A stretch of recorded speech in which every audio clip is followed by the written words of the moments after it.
All graph of NCERT CUET 2026 biology. Hello students, आज की video में हम डिस्कस करने वाले हैं एनसीईआरटी में दिए हुए क्लास 12 के सारे ग्राफ को एक ही क्लास के अंदर एक ही क्लास में हम सारे के सारे ग्राफ करेंगे, क्योंकि यहाँ से रिपीटेड क्वेश्चन आने के चांसेस है। यानी कि 50 क्वेश्चंस के अंदर लगभग आप ये मान के चलिए 40 to 42 क्वेश्चंस तो ऐसे होते हैं जो पक्के होते हैं, यही आएंगे। और जैसा कि आप सब जानते हैं, पिछली वीडियोस में मैंने आपको हर वीडियो के अंदर क्वेश्चंस बताए हैं कि कहाँ से क्या क्वेश्चन आएंगे। रिप्रोडक्टिव हेल्थ के क्वेश्चन, इवोल्यूशन के क्वेश्चन, हर चैप्टर के क्वेश्चन मैंने एकदम एग्जैक्ट बताए हैं कि यहाँ से क्वेश्चन आएगा ही आएगा। बिल्कुल उसी तरीके से आज ग्राफ में भी हम बात करेंगे कि कहाँ से आपके सीयूईटी के एग्जाम में डायरेक्ट क्वेश्चन आपको मिलेगा और कहाँ से आपको एक मिनट तो एक्चुअली मैं गलत बोल रही हूँ, 10 से 15 सेकंड में आपको 5 नंबर मिल जाएंगे, यानी एक क्वेश्चन आपका ठीक हो जाएगा। तो आज की वीडियो में देखते हैं कितने क्वेश्चन हैं हमारे पास। 5 मिनट लगाएंगे और सारे के सारे ग्राफ को कवर करेंगे। देरी न करते हुए शुरू करते हैं। हेलो नमस्ते, आई एम दीपाली गोयल। स्वागत है आप सभी का आप सभी के अपने चैनल साइंस मैजिक पर। वीडियो पसंद आए तो लाइक शेयर कमेंट करना मत भूलिएगा। चलिए चलते हैं आगे। पहले ग्राफ पे चलते हैं, स्पीशीज एरिया रिलेशनशिप के ग्राफ पे। ये ग्राफ के बारे में स्टडी किया था वॉन हम्बोल्ट ने।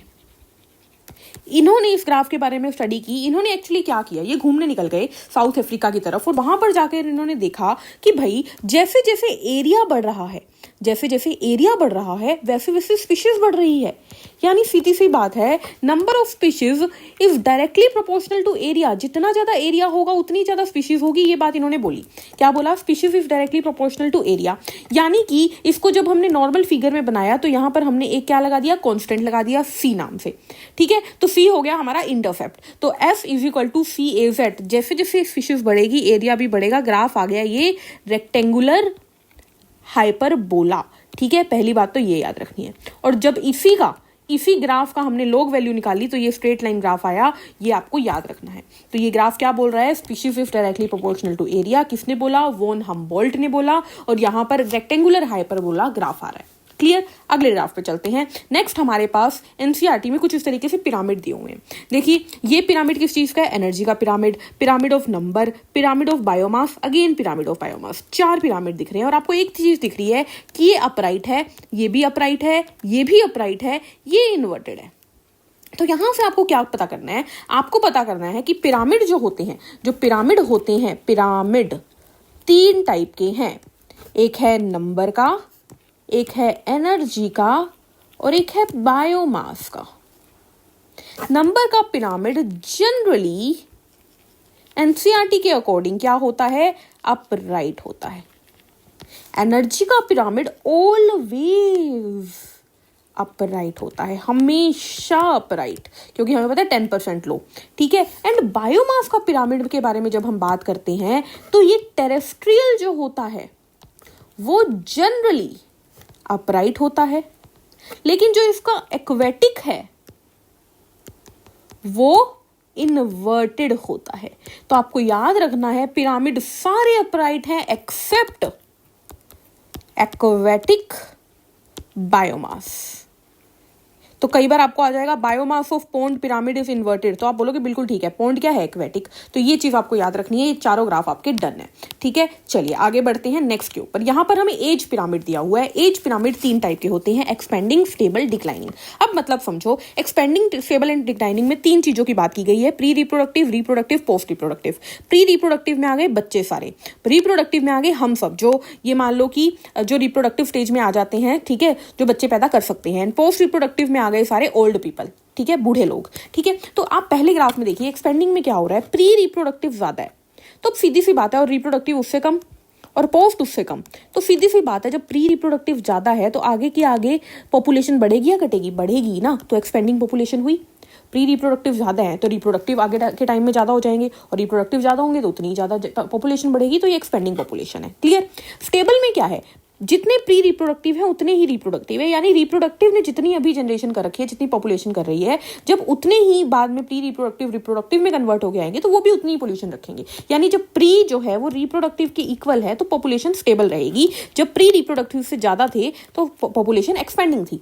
अब यहां पर क्या है? प्री रिप्रोडक्टिव से कम है, यानी कि आने वाली जनरेशन जो बच्चे देने वाली है, जो पॉपुलेशन बढ़ाने वाली है, वो कम है। तो ऑब्वियसली आगे आगे पॉपुलेशन डाउन होगी, तो ये डिक्लाइनिंग होती है। ये क्या होती है? डिक्लाइनिंग होती है। क्लियर इतनी बात? उसके बाद आपको याद रखना है इसे अर्न शेप ग्राफ कहते हैं। इसे क्या कहते हैं? अर्न शेप ग्राफ कहते हैं।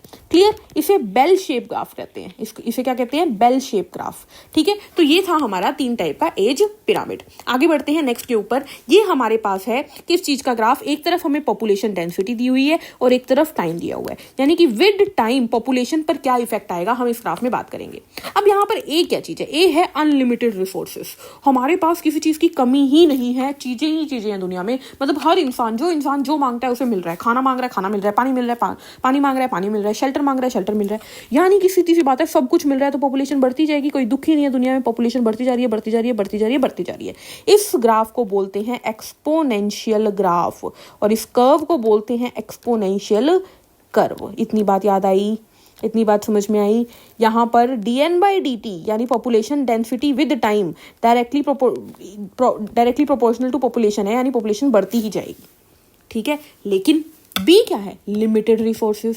अब क्या है, दाना पानी की एक लिमिट हो गई, इतना ही मिल सकता है। तो पहले तो उसको यूज कर करके पॉपुलेशन बढ़ती जाएगी, बढ़ती जाएगी, बढ़ती जाएगी, बढ़ती जाएगी। लेकिन जैसे ही दाना पानी की एक लिमिट आएगी तो लड़ाइयाँ होंगी और पॉपुलेशन धीरे धीरे धीरे धीरे कॉन्स्टेंट हो जाएगी, क्योंकि उन्हें खाना पानी नहीं मिल रहा। तो और कैसे बढ़ाएगी? वो कह रहे भाई मेरे 2 बच्चे पैदा हो गए, तीसरे बच्चे को तो खाना पानी नहीं दे सकता मैं, तो तीसरा वो करेगा ही नहीं, तो पॉपुलेशन बढ़ेगी नहीं। तो ऐसे केस में क्या होता है, जो पॉपुलेशन होती है वो कहीं ना कहीं हमारी कैरिंग कैपेसिटी के ऊपर डिपेंड करती है। एंड दिस के इज कैरिंग कैपेसिटी, यानी इतनी ही कैरी कर सकते थे हम, इससे ज्यादा की पॉपुलेशन को हम कैरी नहीं कर सकते। तो के क्या है? के है कैरिंग कैपेसिटी। तो इसका फॉर्मूला आपको याद रखना है, dn/dt डायरेक्टली rn के बराबर ना होके k - n/k मल्टीप्लाई में आ जाता है। तो यहाँ से क्वेश्चन किस तरीके से आ सकते हैं कि ये ग्राफ किस चीज का है? ये एक्सपोनेंशियल ग्राफ है। ये ग्राफ किस चीज का है? इसे लॉजिस्टिक कर्व कहते हैं या लॉजिस्टिक ग्राफ कहते हैं। ठीक है, लॉजिस्टिक का फॉर्मूला क्या है? ये है। एक्सपोनेंशियल का फॉर्मूला क्या है? ये है। जब अनलिमिटेड रिसोर्सेज होते हैं तो क्या होता है? ये होता है। और जब लिमिटेड रिसोर्सेज होते हैं तो क्या होता है? ये होता है। के क्या है? के इज द कैरिंग कैपेसिटी। ठीक है, ये आपको इसमें याद रखना है। क्लियर है? ऊपर वाला एक्सपोनेंशियल, नीचे वाला लॉजिस्टिक, ये बात भी याद रखनी है, भूलना नहीं है बिल्कुल भी। ठीक है, चलिए नेक्स्ट ग्राफ के ऊपर चलते हैं। नेक्स्ट ग्राफ हमारे पास प्लांट्स के इवोल्यूशन का आ गया। प्लांट की इवोल्यूशन में आपको मैं ये सिर्फ और सिर्फ ये याद रखना है, ये कि कौन पहले आता है कौन बाद में आता है। ठीक है, पीएमसी सिंपल याद रख लो, पोलर मदर सेल लगा लो। ठीक है, ये आपको सिंपल तरीके से याद रखना है। पी मतलब पुराना है सबसे ज्यादा, पी मतलब पुराना, मी मतलब मीडियम तो बीच में ही रहेगा, सी मतलब सीनोजोइक है, बचा ही कौन? एक ही बचा, सिनेमा बाद में आया, शायद ऐसे याद रख लो।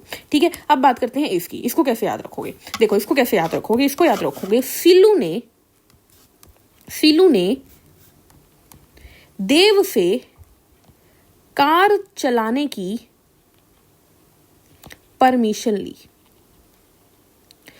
सीलू ने देव से कार चलाने की परमिशन ली। तो देव क्या बोला?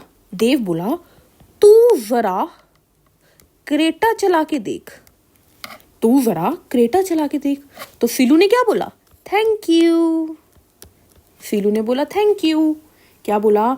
हमने बोला सीलू ने देव से कार चलाने की परमिशन ली, तो देव बोला तू जरा क्रेटा चला के देख। तो सीलू बोला थैंक यू। बात समझ में आई? तो आपको यही याद रखना है, पहले साइल्यूरियन, फिर डिवोनियन, फिर कार्बोनिफेरस, फिर पर्मियन, फिर ट्रायसिक, फिर जुरासिक, फिर क्रेटेशियस, फिर टर्शरी, फिर क्वाटरनरी। और क्या याद रखना है? क्वाटरनरी में आपको याद रखना है कि एंजियोस्पर्म आए। कौन आए? एंजियोस्पर्म। टर्शरी में ब्रायोफाइट और मोनोकोटिलीडन, ब्रायोफाइट और मोनोकोटिलीडन। क्रिटेशियस में डाइकोट, क्रिटेशियस में डाइकोट। ठीक है, इनके बारे में इतना ही याद रखना है आपको, बस इतना ही याद रखना है, इससे ज्यादा कुछ भी नहीं। क्लियर? नेक्स्ट ग्राफ पे चलते हैं। नेक्स्ट आ गया हमारे पास एनिमल्स का ग्राफ, इवोल्यूशनरी हिस्ट्री। इसमें आपको ये तो स्केल मैंने याद करवा ही दिया। ठीक है, इसको 350 से शुरू कर देगा, 350 से 300, फिर 300 से 250, फिर 250 से 200, 200 से 150। ठीक है, जुरासिक हो गया, फिर 150 से 100, क्रिटेशियस हो गया, 100 से 50, टर्शरी हो गया, और 50 से 0 मिलियन ईयर को क्वाटरनरी हो गया। सिंपल, 350 से शुरू करके 50-50 कम करते जाओ। इसमें आपको बस इतना याद रखना है कि ट्रायसिक में डायनासोर आए थे और ट्रायसिक के अंत तक डायनासोर एक्सटिंक्ट हो गए। ठीक है, बात समझ में आई? चलिए अगले ग्राफ पे चलते हैं। लास्ट ग्राफ है हमारे पास, आई थिंक नहीं लास्ट सेकंड है, मेंस्ट्रुएशन का ग्राफ। मेंस्ट्रुएशन के ग्राफ में देखिए, ये वेरी इंपॉर्टेंट ग्राफ है, यहाँ से क्वेश्चन पक्का आएगा। देखिए इसमें क्या याद रखना है, यहाँ पर आपको दिख रहे हैं फेस, ये मेंस्ट्रुअल फेज है, जब मेंस्ट्रुएशन हो रही है, ब्लीडिंग हो रही है। इसके जस्ट बाद आता है ये फोलिकुलर फेज, जिसे हम प्रोलीफरेटिव फेज भी कहते हैं। यहाँ पर ओव्यूलेशन होती है, देन आता है लूटियल फेज या सिक्रीटरी फेज कहते हैं जिसे हम, और उसके बाद फिर मेंस्ट्रुअल साइकिल शुरू हो जाती है। क्या बोला, पहले आई मेंस्ट्रुएशन 7 दिन तक चली, फिर फॉलिकुलर फेज या प्रोलिफरेटिव फेज, फिर लूटियल फेज या सिक्रीटरी फेज, एंड फिर नई साइकिल शुरू हो गई मेंस्ट्रुअल साइकिल। इतनी बात समझ में आई। अब देखिए, जब मेंस्ट्रुअल साइकिल चल रही थी, जब पीरियड्स आ रहे थे, यूट्रस लाइनिंग टूट रही है, ठीक है, प्रोजेस्टेरोन, एस्ट्रोजन, FSH, LH ये नॉर्मल है। जैसे ही प्रोलिफरेटिव फेज शुरू हुआ, फॉलिकल की ग्रोथ होने लगी, यानी कि FSH हार्मोन जो पहले ज्यादा था धीरे धीरे कम होने लगा। यहाँ पे देख रहे हो आप। तो FSH क्या हुआ, FSH ने फॉलिकल की ग्रोथ करवाई, और जैसे ही फॉलिकल बड़े होने लगे तो उनमें से एस्ट्रोजन रिलीज होने लगा। यानी फॉलिकुलर फेज में क्या क्या हुआ, फॉलिकुलर फेज में पहला काम FSH रिलीज हुआ, फॉलिकुलर स्टिमुलेटिंग हार्मोन, और फॉलिकुलर स्टिमुलेटिंग हार्मोन ने फॉलिकल की ग्रोथ करवाई, और फॉलिकल ने एस्ट्रोजन रिलीज किया। तीनों चीजों को देखो, FSH यूज हुआ तो ये कम हुआ, बिल्कुल हुआ। फॉलिकल बढ़ी, बिल्कुल बढ़ी। एस्ट्रोजन रिलीज हुआ, बिल्कुल ये बढ़ गया एस्ट्रोजन। ठीक है, तीनों बात समझ में आई। LH सेम है, प्रोजेस्टेरोन सेम है। अब 14th डे ऑफ ओव्यूलेशन क्या होगा, 14th डे को बोलते हैं ओव्यूलेशन डे, यानी यहाँ पर release of ovum from the ovary होता है। एग ओवरी से रिलीज हो जाएगा, ये रिलीज हो गया, ओव्यूलेशन हो गया। ये क्यों होता है, क्योंकि यहाँ पे एकदम से LH बढ़ जाता है, तो इसको बोलते हैं LH सर्ज। क्या बोलते हैं, LH सर्ज। बात समझ में आई, 14 डे तक स्टोरी समझ में आ गई। उसके बाद क्या होगा, अब जैसे ही ओवम निकल गया, बचे हुए हिस्से को बोलते हैं कॉर्पस लूटियम। क्या बोलते हैं, कॉर्पस लूटियम। अब ये कॉर्पस लूटियम सिक्रीट करना शुरू करेगा प्रोजेस्टेरोन, क्योंकि प्रोजेस्टेरोन का काम होता है प्रेगनेंसी को मेंटेन करना, यानी एंडोमेट्रियम को मेंटेन करना। ये चाहता है एंडोमेट्रियम बनी रहे, ताकि अगर गलती से ओवम को स्पर्म मिल गया तो वो इसके ऊपर आगे इम्प्लांटेशन करे। क्या करे, इम्प्लांटेशन। तो प्रोजेस्टेरोन यहाँ पर बढ़ जाएगा। सुनो ध्यान से, LH सर जाके LH तो नॉर्मल चला गया, अब LH से हमें कोई मतलब नहीं है। ठीक है, FSH भी नॉर्मल चला गया, हमें कोई मतलब नहीं है, अगले साइकिल में देखेंगे फिर बढ़ते हुए। ठीक है, अब यहाँ पर एस्ट्रोजन तो कम हो गया, सीधी सी बात है, एस्ट्रोजन कम हो गया क्योंकि फॉलिकल तो टूट गई। एस्ट्रोजन तो कम हो गया, छोड़ दो इसको। प्रोजेस्टेरोन एकदम से बढ़ गया, क्यों, क्योंकि कॉर्पस लूटियम ने प्रोजेस्टेरोन सिक्रीट किया। अब जब तक प्रोजेस्टेरोन मेंटेन रहेगा, एंडोमेट्रियम की वॉल मेंटेन रहेगी। ठीक है, लेकिन फिर एक टाइम आएगा जब कॉर्पस लूटियम डीजेनरेट हो जाएगा और प्रोजेस्टेरोन फिर कम हो जाएगा, ये कम हो गया, और मेंस्ट्रुअल साइकिल आ जाएगी, एंडोमेट्रियम की वॉल टूट जाएगी। यानी हो क्या रहा है, पहले पीरियड्स चल रहे थे, पीरियड चलते फिर पीरियड जब बंद हुए तो फॉलिकल की ग्रोथ शुरू हुई, उसने एस्ट्रोजन रिलीज किया जिसकी वजह से फॉलिकल ग्रो की, फिर LH बढ़ा, ओव्यूलेशन हुई, फिर कॉर्पस लूटियम ने प्रोजेस्टेरोन रिलीज किया, एंडोमेट्रियम की वॉल बनी रही, फिर प्रोजेस्टेरोन जैसे ही कम हुआ, एंडोमेट्रियम टूट गई और मेंस्ट्रुएशन हो गई। क्लियर है बात आपको। चलिए लास्ट ग्राफ के ऊपर चलते हैं। हमारे इवोल्यूशन से ग्राफ आ गया। यहाँ पर हमें 3 टाइप की जो है क्या बताइए, नेचुरल सिलेक्शन बताइए। देखो, नेचर जो होता है वो ऑर्गेनिज्म को सिलेक्ट करता है।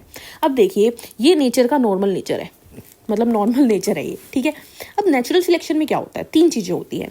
या तो नेचर क्या करेगा, मान लो एक चीज बहुत ज्यादा एक्सट्रीम है, एक चीज मीडियम है और एक ये लोअर एक्सट्रीम है, मान लिया हमने। या मैं सिंपल तरीके से मान लो, काले लोग हैं बहुत ज्यादा गोरे लोग हैं, और है सांवले लोग, मीडियम।